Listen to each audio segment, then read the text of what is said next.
পরস্ত্রী আর পরপুরুষ কখনো আপন হয় না, এগুলি হলো মরীচিকা। এসবের পিছনে ছুটে নিজের পরিবার ও নিজের জীবন ধ্বংসস্তূপে পরিণত হয়। শিক্ষা আপনাকে জ্ঞান দিবে, আর আপনার চরিত্র আর ব্যবহার আপনাকে সম্মান দিবে। একটি সুখ মানুষকে সারা জীবন হাসায় না, কিন্তু একটি দুঃখ মানুষকে সারা জীবন কাঁদায়। তাই নিজের সুখের জন্য অন্য কাউকে দুঃখ দিও না।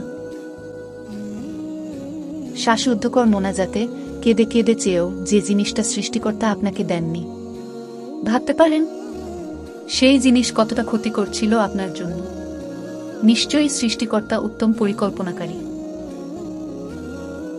যদি তোমার কন্যা সন্তান হয়ে থাকে, তাহলে তুমি নিশ্চিত থাকো মেয়ে, তোমার মৃত্যুর পরেও কেউ একজন থাকবে যে তোমার কথা ভেবে দুফোঁটা চোখের জল ফেলে সৃষ্টিকর্তার দরবারে তোমার জন্য মোনাজাত করবে। জীবনের প্রতিটি মুহূর্তে নিজের লড়াইটা নিজেকেই লড়তে হয়, তা না হলে এই নিষ্ঠুর পৃথিবীতে টিকে থাকা অসম্ভব হয়ে পড়ে। ঠান্ডা মাথায় নেওয়া সিদ্ধান্ত কখনো ভুল হয় না, আর ভাষা ও ব্যবহার ঠিক থাকলে আপন কখনো পর হয় না। সন্তান যখন দুনিয়ার সম্পদ দ্বারা ধনী হয়ে যায়, পিতামাতা তখন ভয়ে ভয়ে কথা বলে, যাতে সন্তান অসন্তুষ্ট না হয়।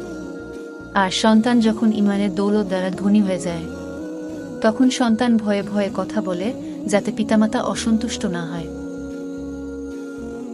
কর্মের উপর বিশ্বাস রাখো, রবের উপরে রাখো আস্থা।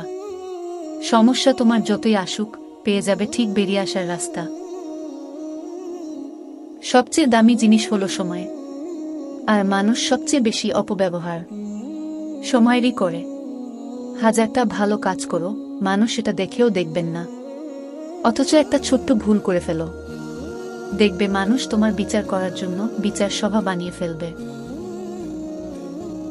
একটা বিবাহিত মেয়ের জন্য তার স্বামী ছাড়া উত্তম বন্ধু আর কেউই হতে পারে না। লোকে তোমার প্রশংসা করলে খুশি হইও না, লোকে তোমায় নিন্দা করলেও দুঃখ পেও না, কারণ লোকের কথায় কয়লা কখনো সোনা হয় না, আর সোনা কখনো কয়লা হয় না। নরম কোমল কথা পাথরের চাইতে কঠিন হৃদয়কেও কোমল করে দেয়, আর কর্কশ কঠিন কথা রেশমের চাইতে কোমল হৃদয়কেও কঠিন করে দেয়। ধৈর্য ধরো, শান্ত থাকো, কথা কম বলো, পরিশ্রম করে যাও। যেদিন তোমার সফলতা আসবে সেদিন জবাবটা দিয়ে দিও। মূর্খলোক সম্পদের জন্য অন্তরের শান্তি বিসর্জন দেয়, আর বুদ্ধিমান ব্যক্তি মনের শান্তির জন্য সম্পদ লুকিয়ে দেয়। মা হলো এমন একটা ব্যাংক যেখানে আমরা আমাদের সব রাগ, অভিমান, কষ্ট জমা রাখতে পারি। আর বাবা হলো এমন একটা ক্রেডিট কার্ড যেটা দিয়ে আমরা পৃথিবীর সমস্ত সুখ কিনতে পারি।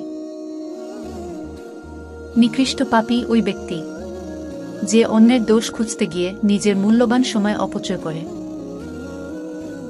পারলে মিথ্যা বলার অভ্যাসটা বাদ দিয়ে দাও, হয়তো তোমার মিথ্যাই একদিন তোমার জীবন ধ্বংসের কারণ হয়ে দাঁড়াবে। যা ঘটে গেছে তা নিয়ে চিন্তা না করাই ভালো, আর যা ঘটতে পারে তা নিয়ে প্রস্তুতি নেওয়াটা বেশি জরুরি। ভবিষ্যৎ নিয়ে যখন চিন্তা করি তখন সর্বপ্রথম মৃত্যুর কথা স্মরণ হয়, কারণ এটাই নিশ্চিত ভবিষ্যৎ, যাতে কোনো সন্দেহ নেই। কাউকে এমনভাবে কষ্ট দিতে নেই যাতে করে সেই মানুষটার ঠোঁটের কোণে হাসি এবং চোখের কোণে পানি থাকে। না পাওয়া নিয়ে মানুষের কোনো আক্ষেপ নেই, পেয়ে হারানো জিনিসের জন্যই মানুষের সারা জীবন আক্ষেপ থাকে। শৈশবের কান্নায় তাকে কিছু চাওয়ার, যৌবনের কান্নায় তাকে বেদনার পাহাড়, বার্ধক্যের কান্নায় থাকে আফসোস আর হাহাকার। অতিরিক্ত মিশুক স্বভাব অসম্মান বয়ে আনে। সৌন্দর্য জিনিসটা চেহারার চেয়ে বেশি থাকে কথায়, চিন্তা এবং চেতনায়, আদর্শ ও ব্যক্তিত্বে। যার মানসিকতা সুন্দর তার সবকিছুই সুন্দর।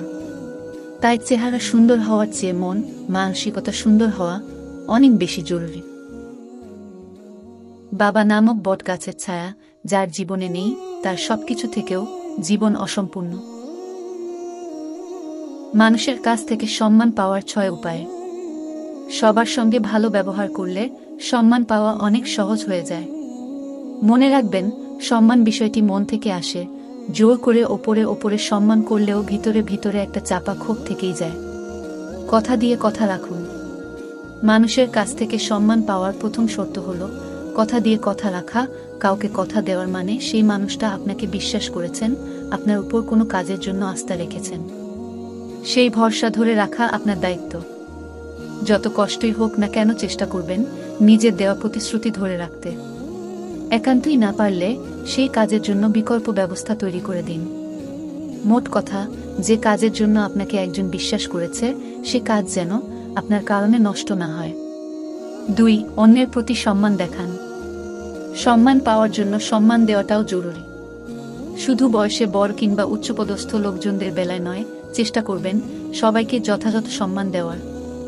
এতে আপনার প্রতিও আলাদা করে সম্মান জন্মাবে তাদের। 3. অন্যের মতামতকে সম্মান দিন। অনেকেই আছেন নিজের মতামতকে সামনে তুলে ধরতে লজ্জা পান। তাদের জন্য নিজের মতামত উত্থাপন করাটাই অনেক বড় ব্যাপার। তাই আপনার মতের সঙ্গে মিল না থাকলেও চেষ্টা করবেন তার মতামতকে সম্মান করার। চেষ্টা করুন মনোযোগ দিয়ে শোনার এবং তার ভুল ত্রুটিগুলো ধরিয়ে দেওয়ার। এতে সবাই যেমন আপনার সামনে নিজের কথা বলার সুযোগ পাবে, তেমনি আপনার প্রতি তাদের আলাদা সম্মান গড়ে উঠবে। 4. সৎ থাকুন। কথায় আছে, সততাই উত্তম পন্থা। নিজের উপর যে কাজের দায়িত্ব রয়েছে সেটা যথাসম্ভব সততার সঙ্গে পালন করার চেষ্টা করুন। সৎ মানুষকে সবাই সম্মান করে। 5. ইতিবাচক থাকুন। যার সঙ্গে কথা বলুন না কেন যথাসম্ভব ইতিবাচক থাকার চেষ্টা করবেন। নেতিবাচক লোকজন সব সময় নিরুৎসাহিত করার চেষ্টা করেন, যে কারণে তাদের সঙ্গ অনেকেরই অপছন্দ। তাই চেষ্টা করবেন যথাসম্ভব ইতিবাচক থাকার। 6. আবেগ নয়, যুক্তি দিয়ে সিদ্ধান্ত নিন। আবেগকে প্রশ্রয় দিয়ে নেওয়া সিদ্ধান্তগুলো বেশিরভাগ সময় সমস্যা তৈরি করে। কিছু কিছু সময় ভালো ফল পাওয়া গেলেও বেশিরভাগ সময়ই এ ধরনের সিদ্ধান্ত খারাপ ফল বয়ে আনে। এছাড়া যুক্তি দিয়ে যদি কোনো সিদ্ধান্ত নেন তাতে কেউ মন ক্ষুণ্ণ হলেও পরে সে ঠিকই বুঝতে পারবে এবং সঠিক সিদ্ধান্ত নেওয়ার জন্য আপনার প্রতি সম্মানই জানাবে।